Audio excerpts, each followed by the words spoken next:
We sold it from 160 to 200 or something like that. A nice tidy profit. Yeah, we made about $3.5 billion on a $500 million investment, as it turned out. I still sold it way too soon. Since I sold it, they must have shot a gun off and said, Warren's sold, now it's time to let it go up.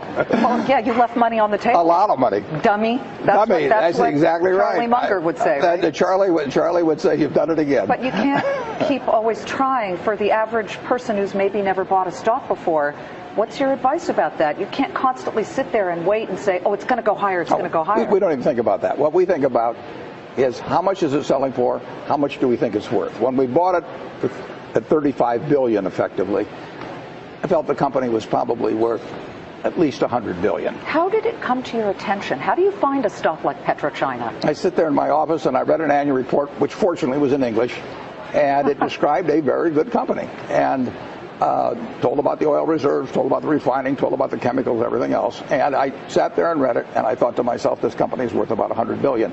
Now, I didn't look at the price first. I look at the business first and try and figure out what it's worth, because if I look at the price first, I'll get influenced by that. So I look at the company first. I try to value it, and then I look at the price, and if the price is way less than what I've just valued it at, I'm going to buy it. And how do you value it? Well, that's the trick. Yeah. But it's essentially what I would pay for the whole business if I could buy it. And when we sold the stock, it was valued, we'll say, at probably 250 to 275 billion. And we thought that was a fair price. Now, oil had gone up from $30 a barrel to $75 a barrel. Now it's up even further.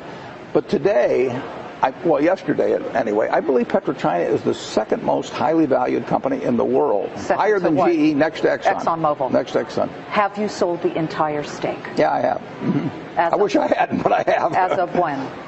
Well, we sold it over a period of time. Sold it over a period of time. If it went down a lot, we'd buy it back.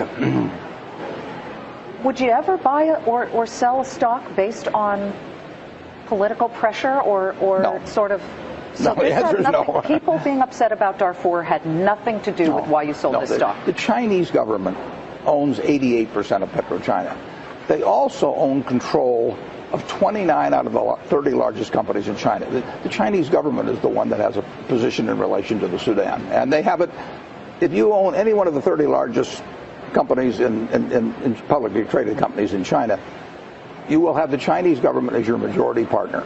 And the question is, are you responsible for their actions? You're going to China next week for a ribbon-cutting ceremony right. for ISCAR. Sort of the limit of my abilities, Liz. I mean, that's what they use this. You're pretty good at cutting a ribbon. I've gotten used to it, yeah. Are you looking at other companies in China? I don't look based, no, the answer is pretty much no, but I don't look based on countries or that sort of thing. I just read every report I can, and I try and figure out whether something is cheap. But how would you find a report like PetroChina 4 years ago? This was not a name that maybe that a lot of people would. Other guys read Playboy. Yeah, I read annual reports.